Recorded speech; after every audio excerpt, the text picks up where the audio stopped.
Hey YouTube, it's Spider Von Trap, and I'm here to show off something I got in the mail today. It's this belt here, which ties a few things together, which I'm going to go over the things that I've had sitting on hold. Uh, this canteen I just got in the mail yesterday. It's an aluminum canteen with aluminum canteen cup with the little handles. It's going to be good for boiling water. Up till now, I haven't really had a metal container for water, and especially since I like coffee, and my bug out bag has some coffee singles, instant coffee singles in it. Having something in which to have some hot water in it with a handle, or to boil water in which to transfer it to some of the roll-up plastic water bottles that I have, which fit my water filter perfectly. I can get a nice water storage, water squeeze filter process without really running out of water at any point in time, always being able to have something to hold it. This here is my Ontario Knife Company SP16 Spec Plus Search and Rescue Axe.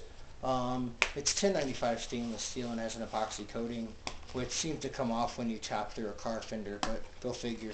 It's about a 1/4 inch thick, and it has this unique shape, which is great for, it's got a pry bar on the back, which is great for like an initial hit, and then you switch it around and you hit where that initial hit, and it permeates a little bit better.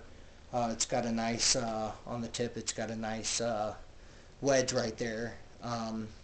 It's pretty sweet. I really enjoy using it.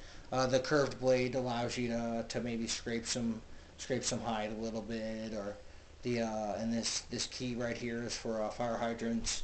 I live in an urban area, and I plan to until the shit hits the fan. And this works as a normal hatchet in addition to an urban search and rescue type tool.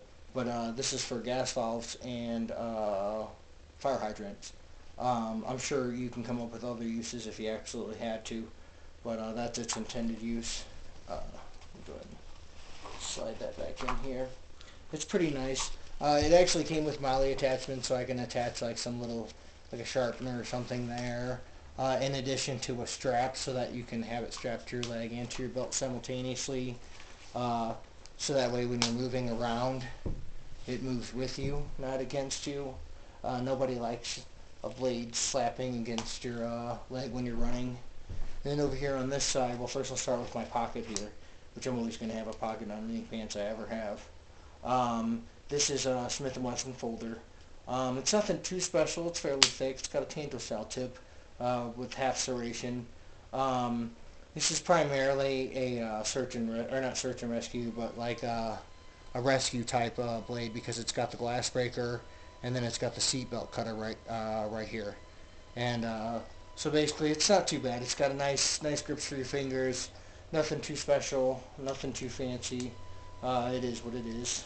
And then I'll move on to my baby. I love this knife. This is a K-Bar model 1271. It's about 12 inches overall, 8.5 inch blade, half serrated, rubberized handle. It's a full tang, as you can see from the pommel. It's incredibly balanced. Like I enjoy using this thing. You switch from upper to lower stance fairly easy if you're familiar with how to do that. It's pretty nice. I like it. It's balanced. It does what it does. I actually traded a finished Puko knife that I had acquired in an estate sale for $12, and I traded for this, which was a $60 value, new. On the sole reason was because this had a handguard here, and bushcraft knives, Scandi type blades aren't really made for fighting. They're made for bushcrafting, and this can do both. Although I do have a more robust in the mail, because I do want to have a knife that's just for bushcrafting, in addition to having a knife that's primarily for fighting, but could bushcraft if it had to. I hear more is great if you baton them too hard, but then again, people are idiots and they tend to baton too hard anyway. This next up is my 12-inch Ontario Knife Company. It's a 12-inch blade machete.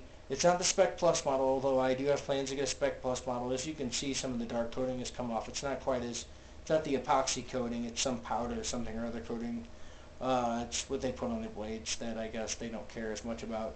It's about a 16th of an inch thick. It does what it does. You know, I have to sharpen it between uses, which is kind of a hassle, but I have one of those diamond edge sharpeners, so it's no big deal. And right here I have a camel form grip, which helps hang on to it, you know.